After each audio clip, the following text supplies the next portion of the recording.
Which Side Podcast is a proud member of the Which Side Media Collective. This week's episode is sponsored by you, the listener, with your listener shoutouts. Yeah, we're going to be changing our format a little bit, and we want to put all of the shoutouts at the front end of the show so you can shout out what you want and make sure everyone hears it loud and clear. You can shout out pretty much anything. We're kind of shills for money. I mean, for anarchists, we're kind of capitalists, right? Yeah, I guess so. You know, we're making so much money off of this show. Some sweet, sweet cash. So much cash. No, but if you have something going on in your neck of the woods and you want to shout it out, or somebody doing something that you really appreciate and you just want to give them their just due, you know, put a shout out to us. We'll put it out there in this location, like right here in a future show. So the first thing you hear is, hey, this person is kicking ass in my area. I just wanted to tell them thank you.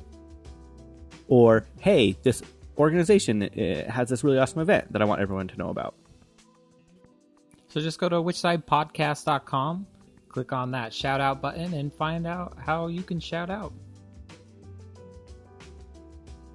Let us be your shill. Well, I won't be. I have standards and morals.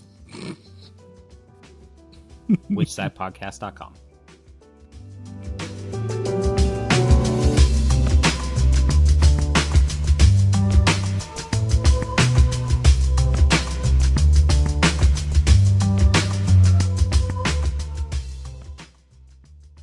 This is episode 215. Yeah, we talk with Keachia Bowers from Movements for Change. This was a pretty good episode. We talked a lot about self-awareness in here, being an activist, taking care of yourself, moving movements forward. Just a ton of amazing conversation. Really enjoyed this one, and I know you all will too, so stick tuned for that. If you enjoy these episodes, please consider going and rating us on iTunes or your favorite podcast aggregator. It helps out the show a ton, just makes it easier for everyone to find. Want to give a special thank you to Nav Johansson, who left us this review titled Good Stuff. Just listen. I like that. Just listen. Well, thanks. I mean, if you're hearing this, you are listening, but thank you. Thank you, Nav Johansson. We're kind of idiots, and we didn't realize that there are different reviews from different countries. Us American-centric jerks. So we have a lot of reviews that we're going to get through and add yours to it. I sincerely hope you enjoy this episode. Which side are you on? Which side are you on? Which side are you on? Which side? Which side are you on? Which side are you on? Which side are you on? Which side are you on? Which side are you on?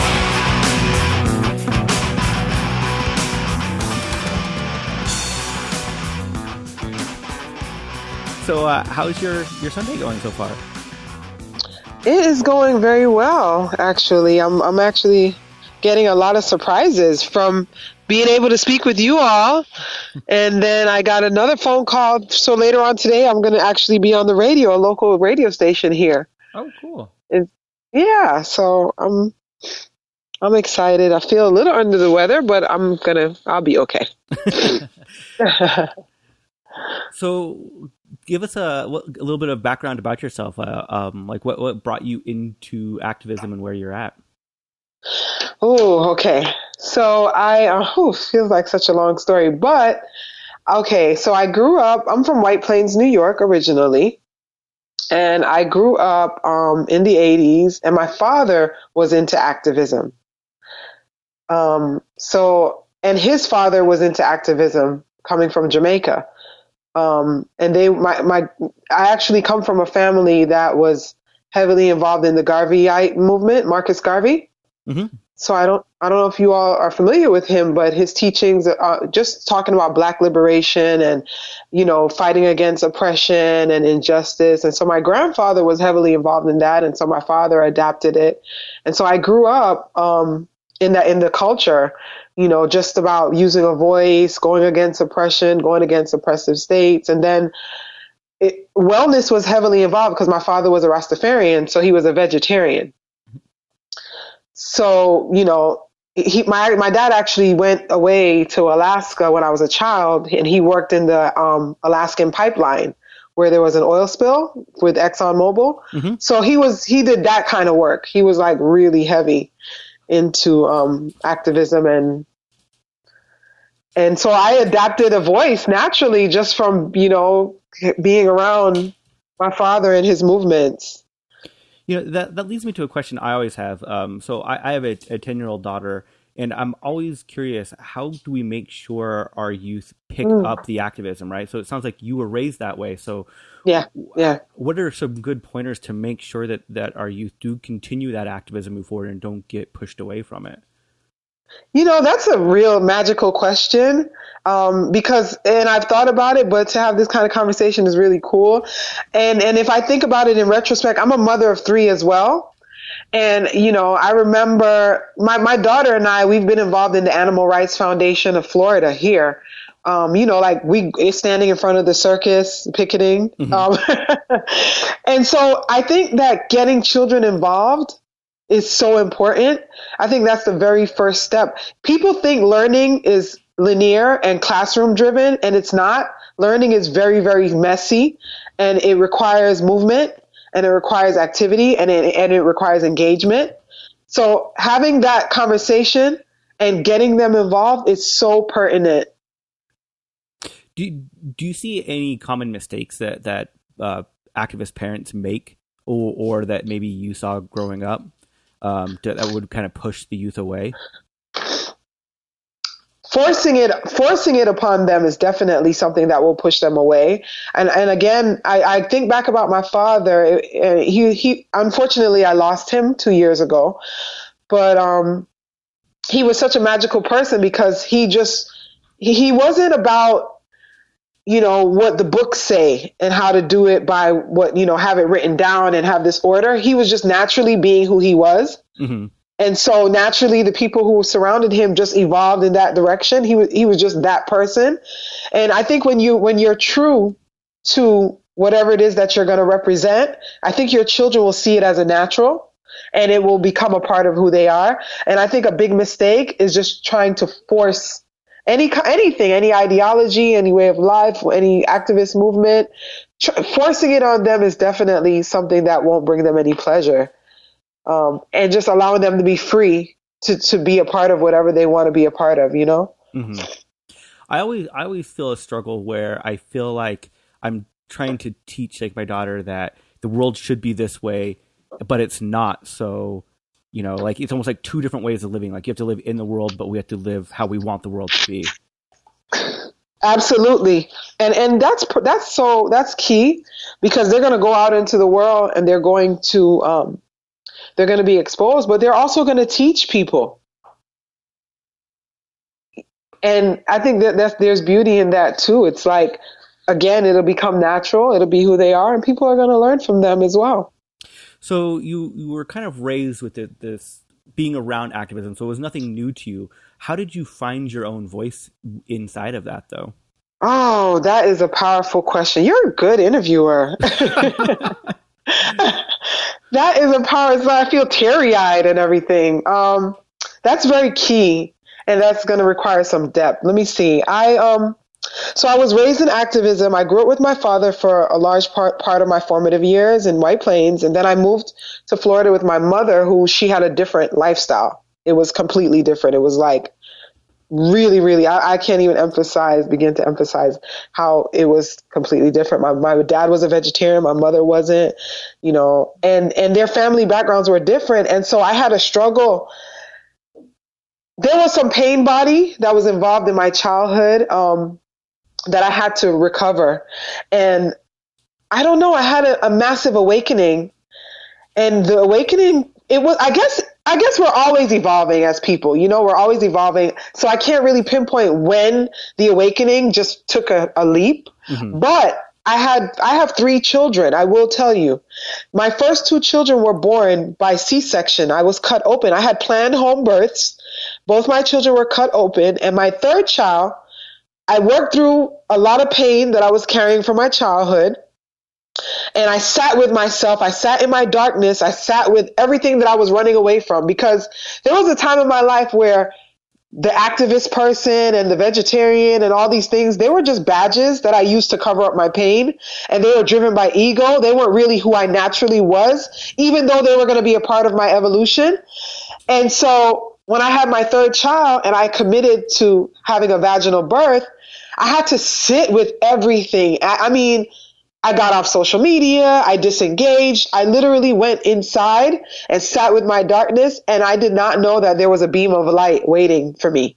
I had no clue. I never knew.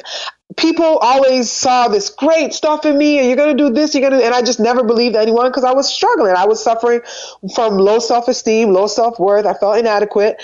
And so I had I had the baby. I had a vaginal birth. And as soon after I had her, I just wrote down, I wrote in my journal everything that I was going to commit to, because I made a promise. I asked the universe to give this to me, and I promised that I was going to give back. And I just felt like it was time. I was like, I can't make that commitment and not fulfill it. So that's how Movements for Change came to life. Like, I had my baby in 2013, and in January of 2014, I was watching a Will Smith movie, actually, the one with him and his son, when they were, I can't remember the name of it right now, but they were fighting some alien. Yeah, I know. The name is on the tip of my tongue. Yeah.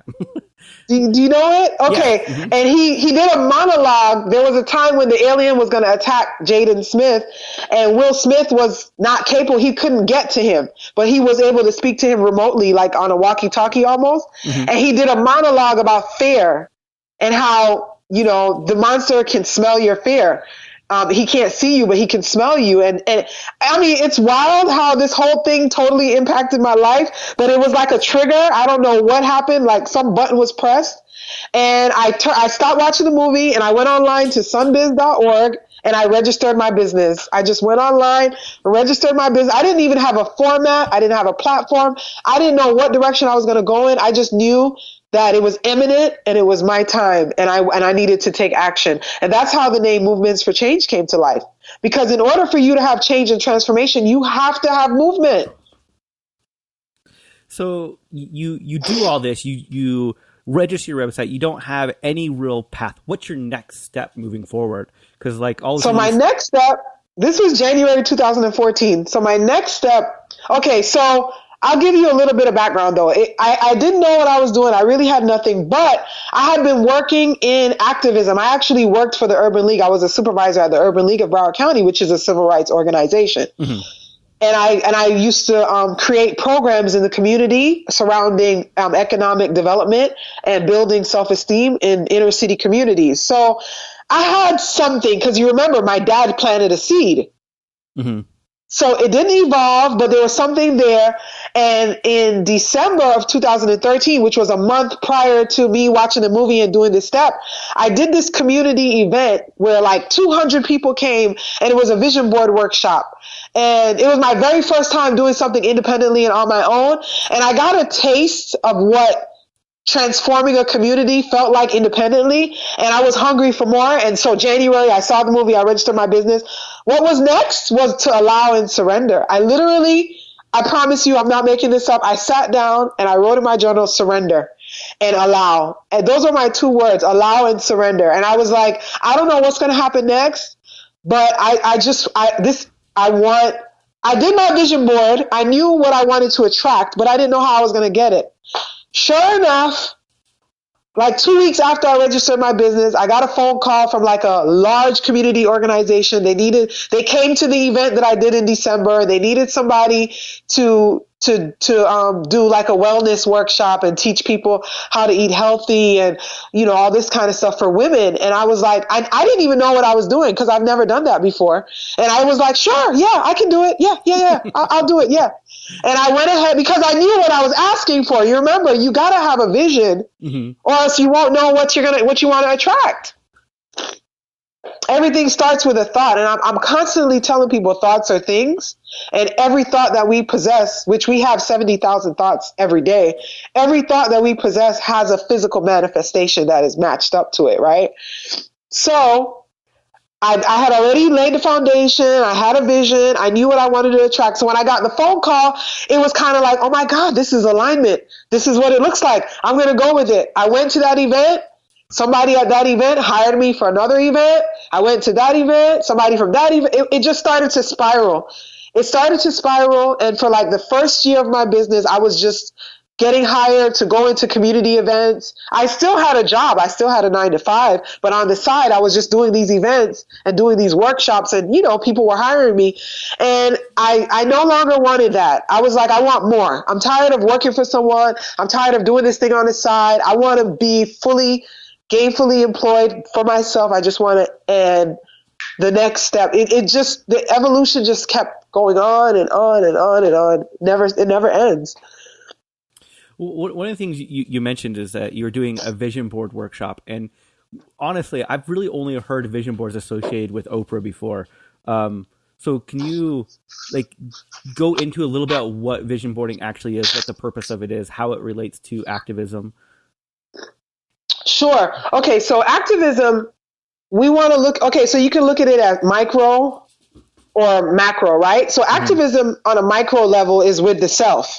Because you have to find a cause within yourself and act and fight for that cause, right? Mm-hmm. So a very important cause that many of us, if we're going to evolve, we need to hone into is self-love and self-actualization, right? So that's like the highest form of activism, because it starts with self before you can go into the community. So vision board is about creating a vision for yourself that's going to help you self-actualize and become your highest self through manifesting a peaceful, happy, joyful life. It's not about, I need a new house, I need a new car, and I'm going to make a vision board and I'm going to paste it on a paper because this is what I need right now. It's about, what is your source of happiness? What would your life look like if you just there was no barriers. There were no barriers. There was no idea of fear. What would your life look like? What would be different about your life? And what vision boarding is about is getting free, because creativity and freedom, they go hand in hand, right? So you sit with your magazines, you get your poster board. It's all about allowing your spirit to be relaxed. You're not thinking about your bills or what you're trying to do tomorrow. You're in that moment, just self-actualizing. And whatever comes to you in that process, you put it on the poster. Right? Mm-hmm. A lot of times, because the way spirit speaks to us, it's through silence. A lot of times we're attracted to something and we don't even know that it's a part of our destiny. So, for example, I did my vision board in December of 2013, as I told you, and I had like a designer purse that someone made on the vision board. I didn't even know. I just put creativity at its best. And I cut out, I don't even know why that picture attracted me. I have no clue, because at the time I wasn't sewing. I wasn't doing anything crafty. I was, still figuring myself out. Here I am 4 years later and 3 years later, and I'm sewing. I've been making my own clothes and I looked at my vision board and I'm thinking, why did I even put that on there? I didn't even know I was going to do this. I didn't know that I wanted to attract that, but I allowed, when I saw the image, whatever I was feeling, I allowed it, right? Mm-hmm. I put it on my board. And so apparently it was a part of my destiny. So vision boarding is about figuring out in a very silent, spiritual way what it is that you want to attract in your life so that you can live your best life ever. So it's just a formalized way of really being able to make the plan and be open to what needs to happen to make that happen. Is that kind of right? Yes, it's right.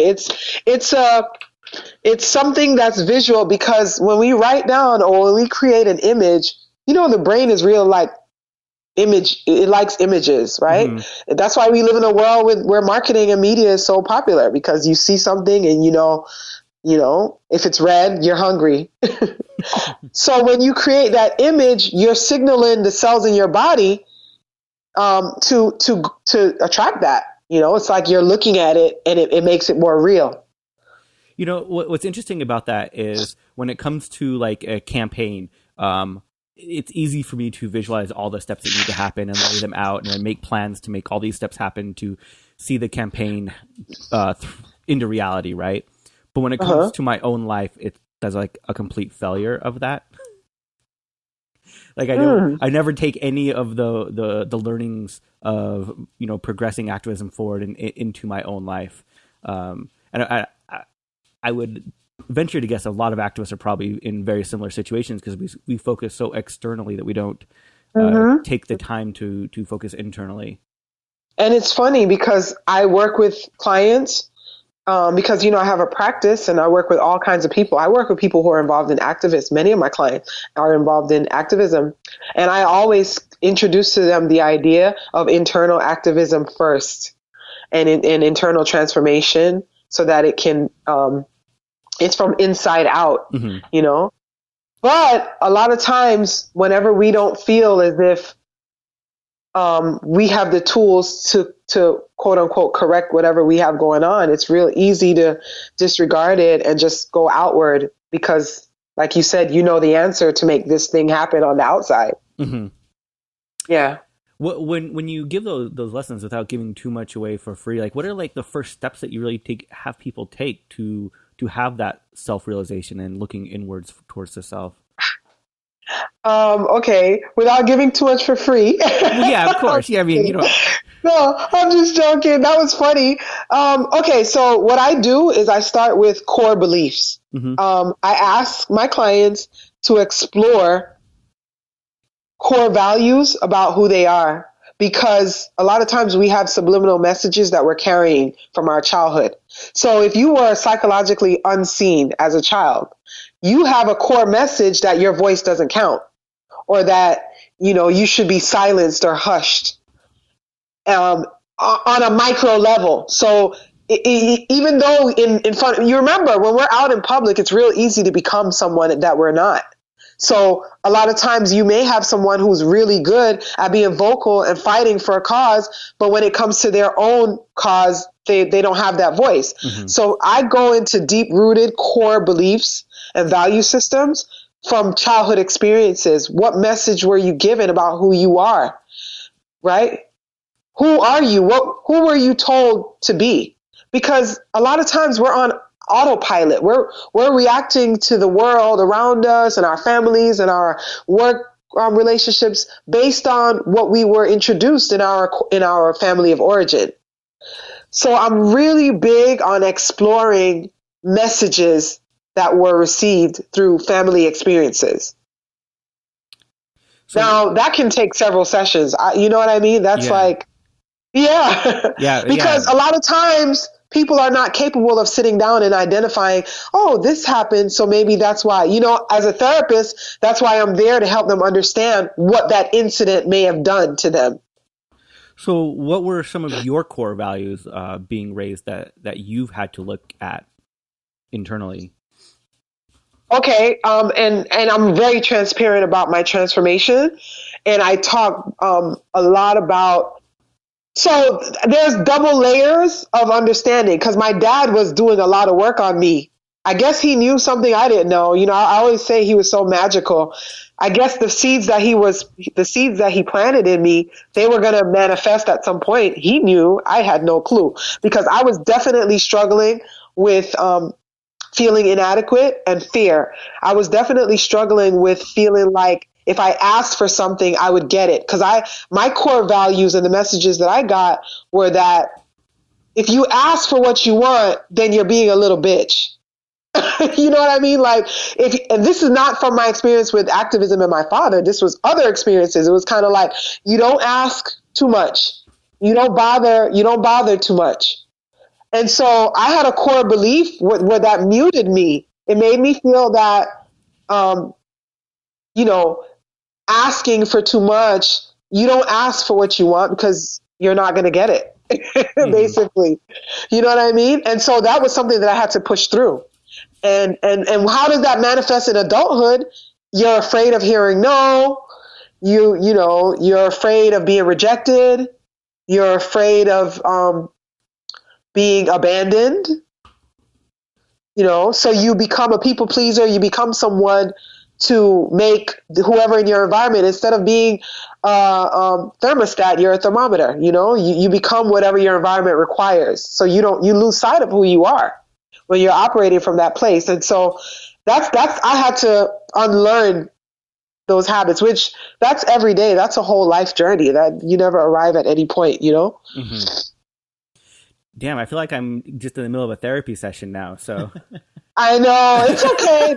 People always tell me I have that effect on them too. It's like, no, he's got me like self-realizing and going in and thinking about things. But good. One of the things that really struck me, I was reading through your Facebook, and one of the comments I got on there was you made a comment about being able to forgive yourself for not knowing. And that really struck me, kind of stuck with me, actually. Can you go into that, like what led up to that, and like what you kind of mean by that?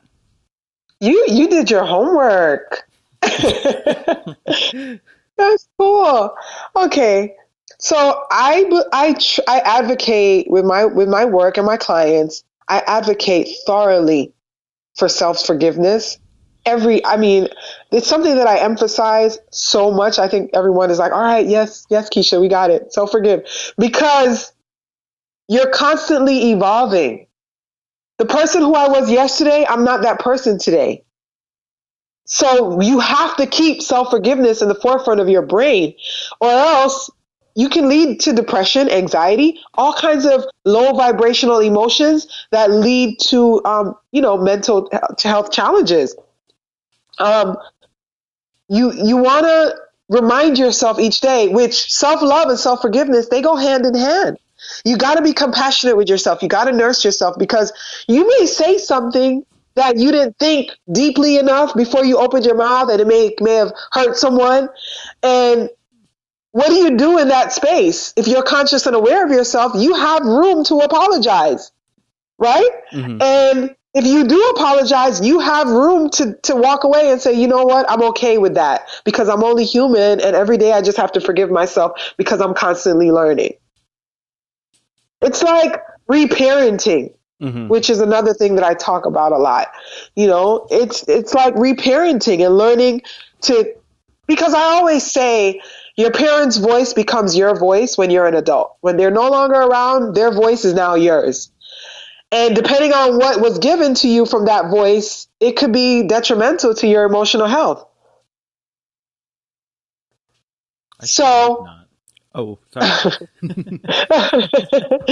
I hope not for you, but you know what?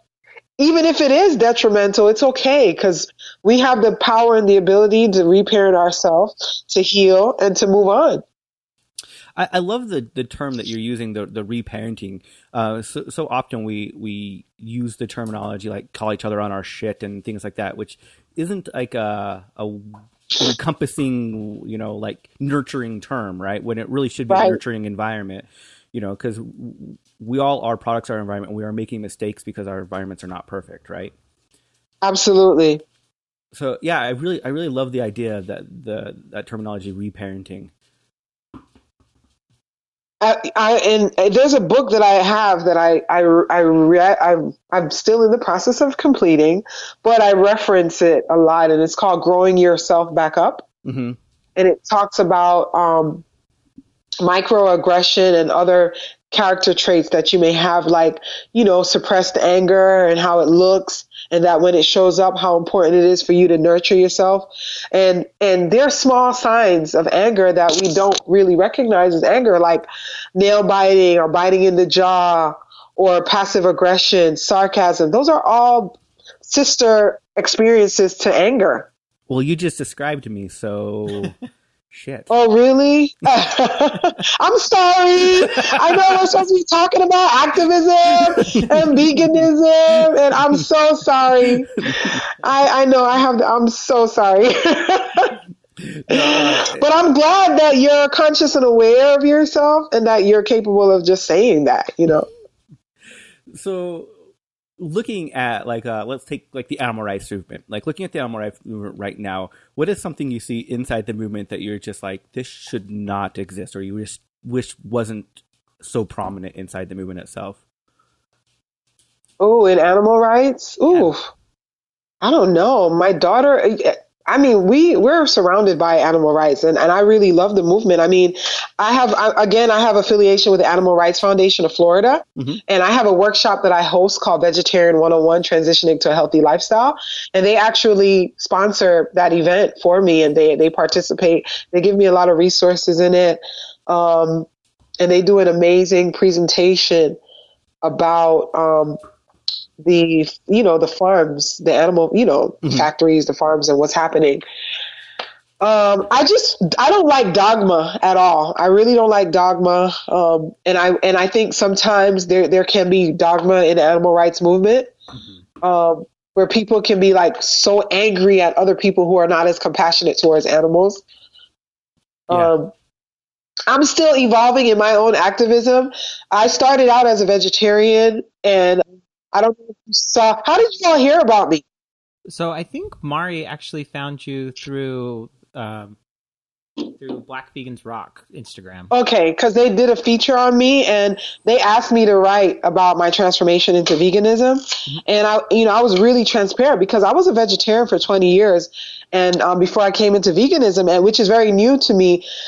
I've been on and off vegan during my 21 years of being a vegetarian. So for like 2 years when I was pregnant and having the baby, I did no animal, but it wasn't because I was this whole person and I really, really wanted to fight for animal rights. It was more of like ego. Like I needed this protection to say I'm a good person. You know what I mean? And so I'm better than everyone else because this is what I do. And when I evolved spiritually and I found a lot of compassion towards myself, that whole concept changed. And I wanted to more teach than prove anything. You know what I mean? So veganism is new as far as my new commitment and my new deeper understanding of compassion and self-love.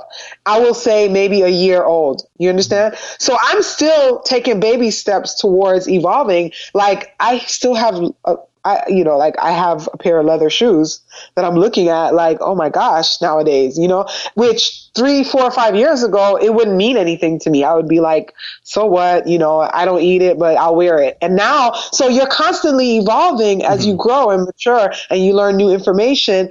And so I don't think that the message gets, you asked the original question was, what do I think, what would I like to change in the animal rights movement? And the only thing that I would want to change is that dogma that I've seen and that I may have projected even at one point. I know I definitely projected that at one point. From Wow. Being around, so I think Jordan's been vegan for 18-ish years. Something like that. I'm a little over 20 years. And so I think we kind of see a lot of people that come into the movement, they almost go through a transformation somewhere between the 3 to 6-ish year range where they kind of go through that. And I know I went through that very same thing. Oh, okay. So you understand. Oh, yeah. Right. Yeah. And so that's the only thing that if I were to see anything change, that I would have, I have a 14-year-old. She's actually going into a high school for marine technology, and she's an animal fanatic. Like she works at the Humane Society here. She volunteers. And I mean, she's blessed because she had my dad before he passed. I have 2 younger ones, and they will never get that opportunity that my dad gave to her, But I think that's why she's only 14 and she's already there. Like she doesn't want to do this. She doesn't want to wear that. She's really like heavy into it. Into caring for animals, It's still a struggle for her with food, but as far as caring for animals, it's like she doesn't eat meat, but she loves to be with the animals. She's been horseback riding.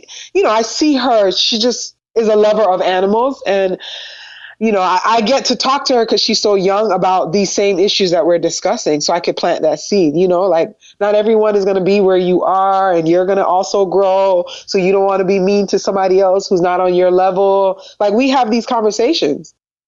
So what are some challenges you have faced raising your children to be socially aware? Ooh, challenges. You know what it is? The media, like we didn't have television for like 2 years and we just got the TV back. And I just decided after the holiday passed that I don't want it anymore.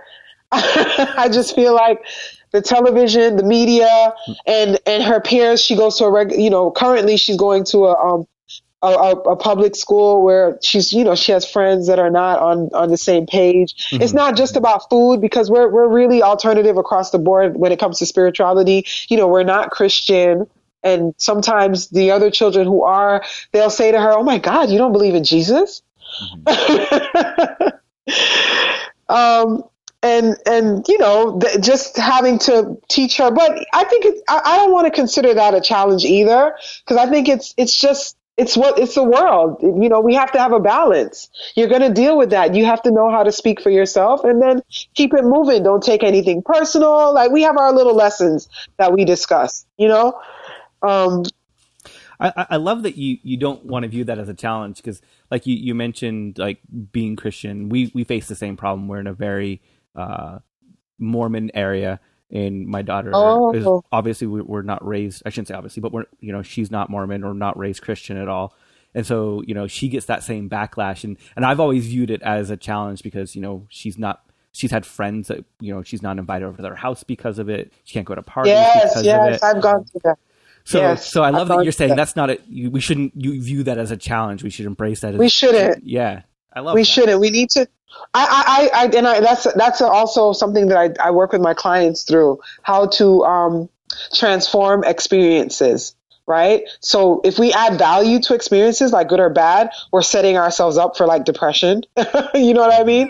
And if we just it's like if we put a value to what's happening, we're really setting ourselves up. And it's a work in progress. Believe me, this is not something that I've aced or mastered by no means, but being conscious and aware helps.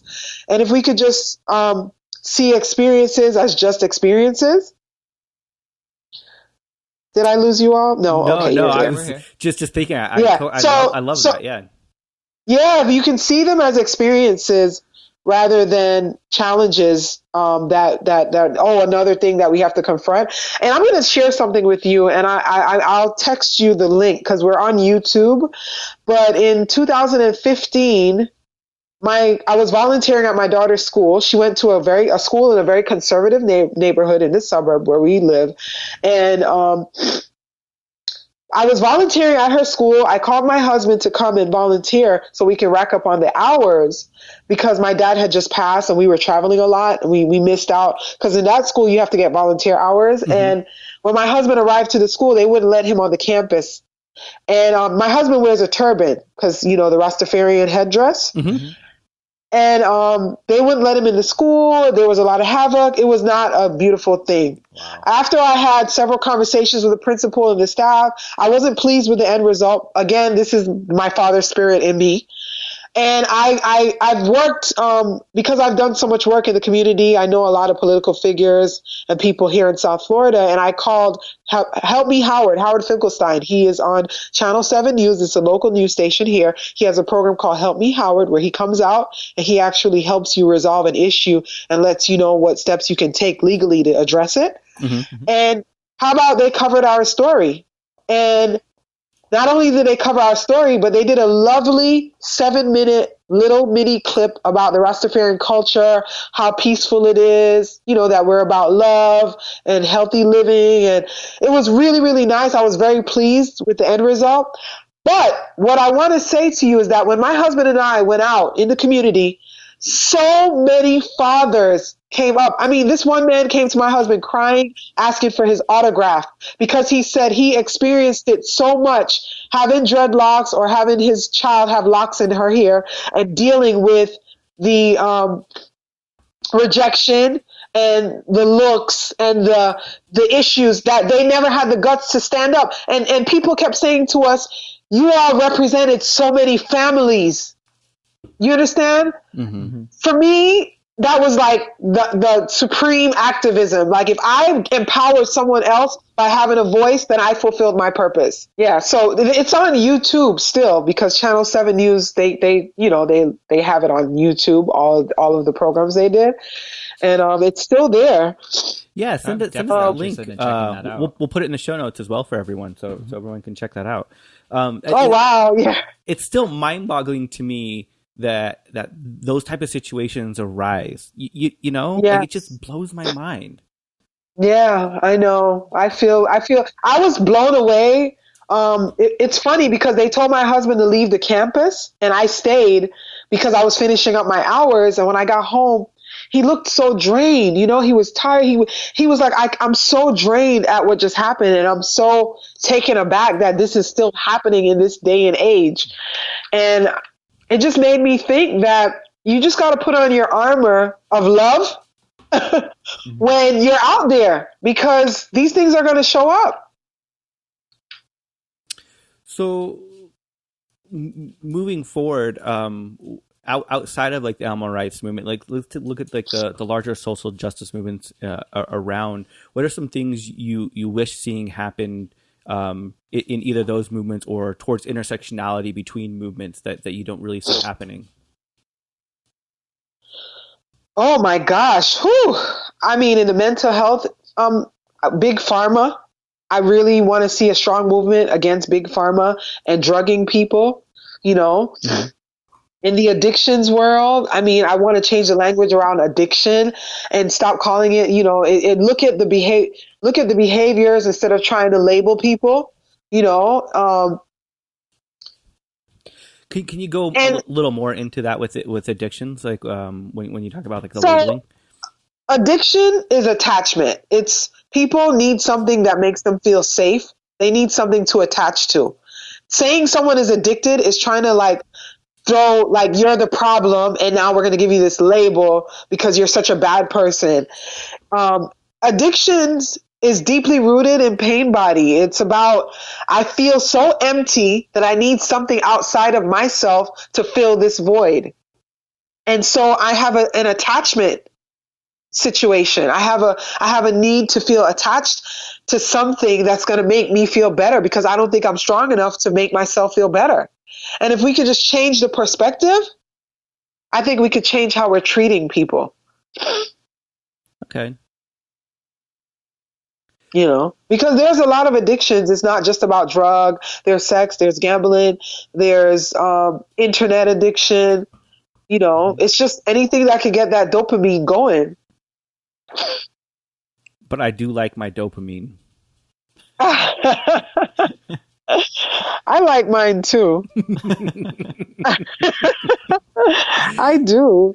It's just, I'm always saying, can we find healthy things to attach to, mm-hmm. and things that are gonna uplift our internal, our sense of self from the inside, not necessarily on the outside. Because if you got to go outside to get that, then you're gonna be suffering. You know, and I have found that deep meditation saved my life. I promise you. I don't know what kind of person I would be if I didn't start meditating. It totally allowed me to sit with myself and be okay with everything that was coming up, and no longer feel like I needed to jump out of my skin. Do you mind if we jump into that a little bit? Because I used to meditate a lot, and I found it very cathartic and helpful. But that was, about 15 years ago. And the last probably year or two, I've tried starting again, and I could not get back into it. Like, it doesn't help. I can't sit still. Yeah. So how do you do that? How do you break through that? Did you spent a long period of time not doing it, so you're trying to get back into it, right? Yeah, about 15 years of not doing it. So that's a long time. You're practically relearning how to sit still, and that's mm-hmm. that's no joke. A little bit at a time. I give meditation assignments to my clients, and I always say, if you can do 60 seconds 3 times a day, you have a start. So you really start that low. You have to. We have to be compassionate with ourselves. You can't go from 0 to 100, You really have to nurture. I know. I get it. 60 seconds 3 times a day. That's it. Because some days that's all I could do, you know? And then other days, before I go to sleep, I do 30 minutes. And I'm like, oh my gosh, felt like I was floating out of my body. It just all depends, you know, on what's happening and how much am I trying to run away. Because, for example, as I said, my dad passed away in 2014, December. And when my grief stuff shows up, I struggle with meditating. Because when I'm meditating, it's like I'm seeing my father right there, and I want to be angry about his loss, and I want to be bitter, and I don't want to deal with it, you know? Mm-hmm. And so that's when I take time and I nurse myself, you know? How do you Oh, sorry. Go ahead. No, I was just going to say it's all about that self-compassion. How do you stop yourself from racing thoughts as opposed to just keeping yourself sitting still? Okay, so I use color for practice. So I tell my clients this, and I practice it, and I try not to tell them anything I've never practiced, but I focus on the breath. Okay, that's key. The second thing is, if you want to give yourself something that you're thinking or focusing on, that's also helpful, because then you can visualize that thing. It could be anything. Like, I want to have a healing center. You know, I start to picture the healing center get put together in my mind just through the whole experience, right? Or I use color. So the breath in is whatever color represents peace to me. And the breath out is whatever color represents anger or whatever emotion that you're running from. Okay. I've never heard utilizing color like that before. I've heard of the breath, but never the color. The color, yeah. Yeah. Yeah. So if you see the color coming in and the color coming out, it gives you a focus. I always, and you know, I know there's a bazillion different ways of doing it. I've always tried to focus my breath in on like one point in my body and then move that point out. That's nice too. You see, there's no right or wrong way.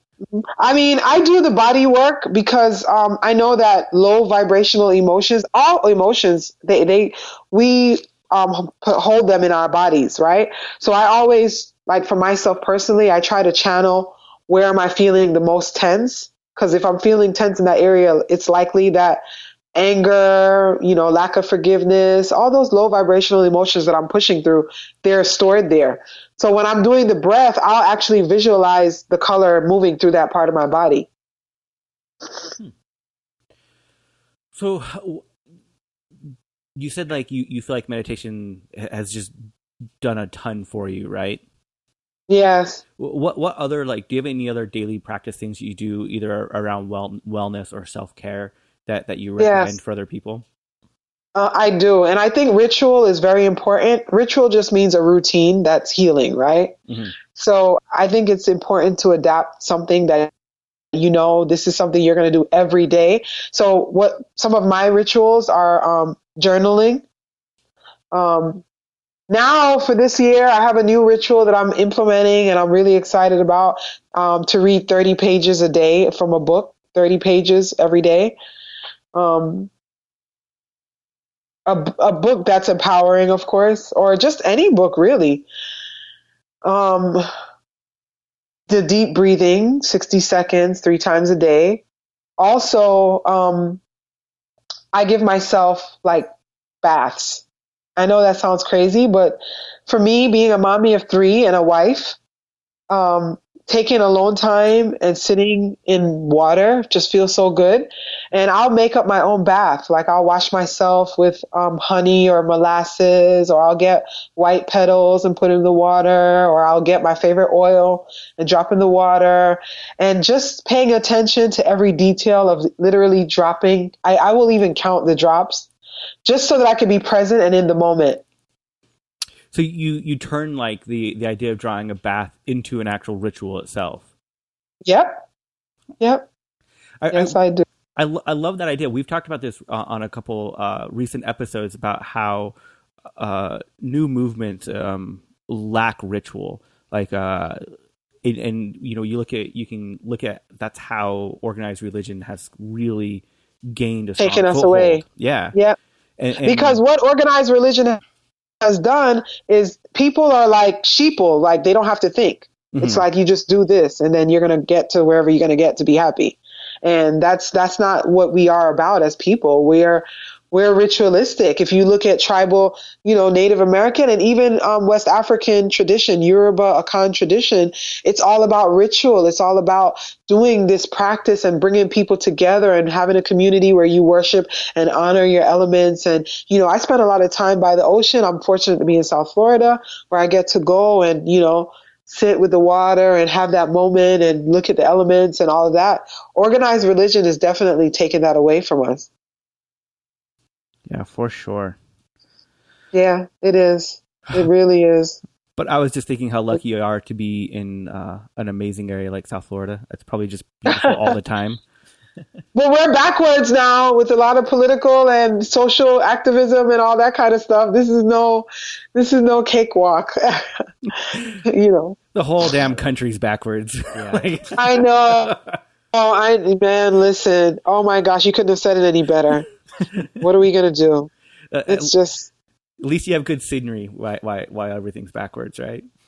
Right.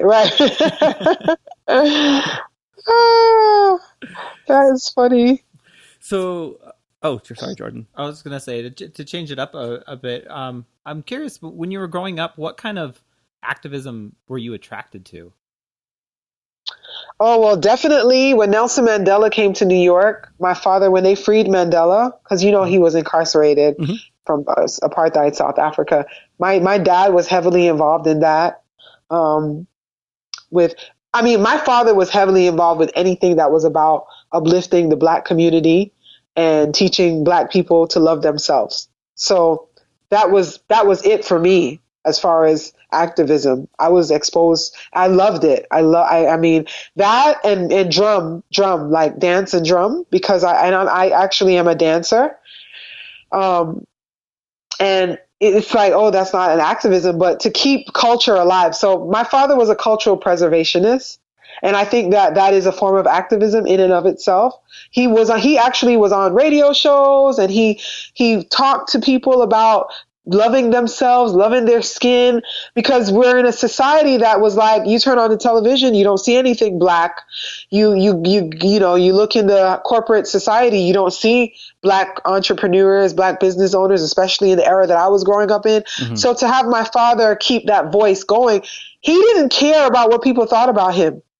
He was not preoccupied, because I grew up with a serious complex because I felt like people looked at me like I was Hester Prynne because I was my father's child.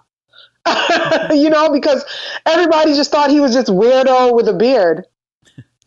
Who's telling people to love Africa and love themselves and love their skin. And I grew up to understand that it was beautiful. He did a great justice. And I get to witness people saying in his death how he transformed their whole life and how he made them feel like a better person because of what he did. But when he was doing it, he didn't have any fans. How do you think we can best fight that colonialism now? Oh, you're so amazing. I love that question. I want to bottle you out with that question. That is amazing. How can we fight that colonialism now? I think it starts individually. We all have to do our part. I'm doing it through my work, but the churches are definitely, in the Black church, the white Jesus image has really gotten, if you give someone a God that looks nothing like them, that's the highest form of subjugation and oppression. We got to take down the pictures. we got to give our daughters, yeah, they can have all kinds of dolls, but, they did a test in the 60s and then they did it again recently where they tested children and asked them which doll would they want, which doll is the better doll. I don't know if you all are familiar with the test. Yeah. The black doll or the white doll. And all of the children, they said the black doll was evil. She wasn't good. She's in trouble. She's the bad one. We have to start with the children from when they're young to teach them to love all beings. How do we fight against the massive culture that we're fighting against? Because this is what I run into, like with my daughter. We're in a very, very conservative area, And we're trying to raise her these ways, but it almost feels like overpowering sometimes with the weight of the culture around us. You have to trust. You have to trust that your best is good enough, and you have to make that something that is a part of who you naturally are. It's not something that you put on. It is who you are, and your daughter's going to see and respect that, because I'm so thankful for my father that he planted that seed, because I didn't have to do anything. I didn't have to go to school to learn anything. I didn't have to ask someone. I didn't have to take a course. Who I am, this voice that I have, it just naturally took life. And your daughter is going to evolve and blossom no matter what's going on around her. The seeds that you're planting, if it's a part of who you naturally are and it's genuine, she's going to adapt that. There's nothing my father used to say, you have to teach the child when they're young, so when they grow old, they won't depart from it.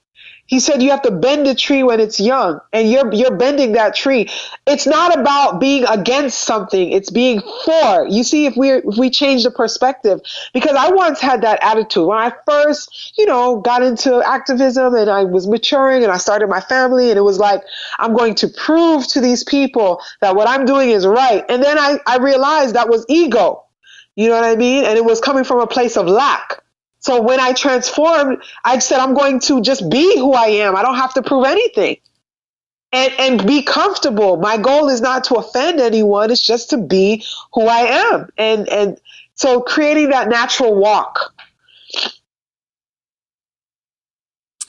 So, I mean, I love the idea that, you just need to be genuine, and then, you have to know that that's the best you can do. Yes, you do. And you have to let go. It kind of goes back to that, original saying, you have to forgive yourself for not knowing, right? Yep. It does. It goes right back to that. You have to forgive yourself. You're just doing your best, I mean, my father passed in 2014. I am not the person he left behind. Like I've evolved even since his passing. And I always think to myself, I'm like, oh my God, I wish he was here to see what I'm doing.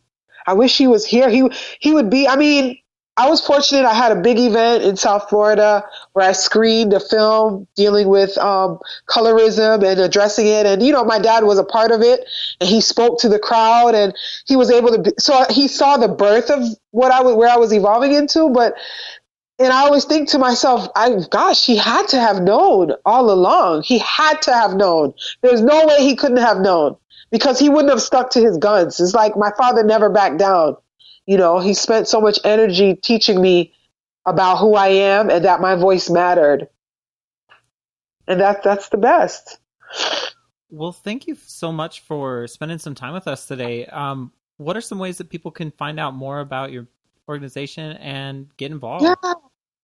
Yes, definitely. I'm trying to get down with all the social media stuff. It's still new for me. I'm on Facebook, of course, with Movements with an S, Movements, Movements, for change. And on IG as Movements_for_change. And I'm also on Twitter.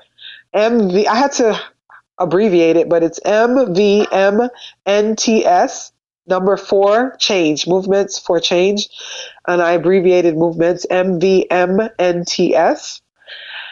And that's about it for now.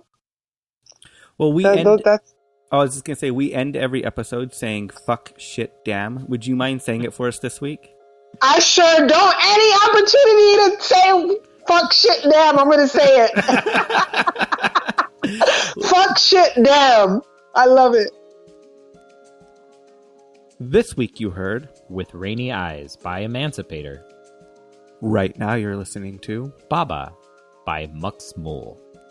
If you're not yet our friends on social media, you should be our friends. We often post things on there every day that we don't talk about on the show. Often every day. Often every day. Well, usually every day. That's often. That's often. Yeah. Yeah.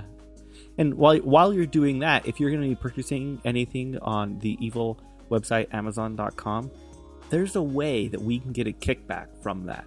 So if you're already buying something from Amazon, use our link go to whichsidepodcast.com, click through the Amazon link, and we get a kickback for everything you buy. Helps out the show tremendously. Doesn't cost you a dime.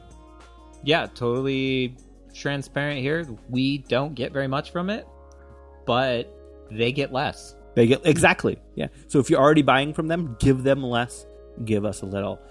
It's a fantastic way of doing income redistribution. Yeah. And it doesn't cost you anything additional. You. So, whichsidepodcast.com, click on that Amazon. Fuck shit down. Fuck shit down. Is that enough selling out? Yeah, seriously. God, it's awful. Which Side Podcast is hosted and produced by Jordan Halliday and Jeremy Parkin of the Which Side Media Collective, with web design by Jordan Halliday and sound design by Jeremy Parkin. Booking by Mari Halliday. Theme music by Commandantes. Go to whichsidecollective.org to check out the other shows in the collective. As always, fuck shit damn.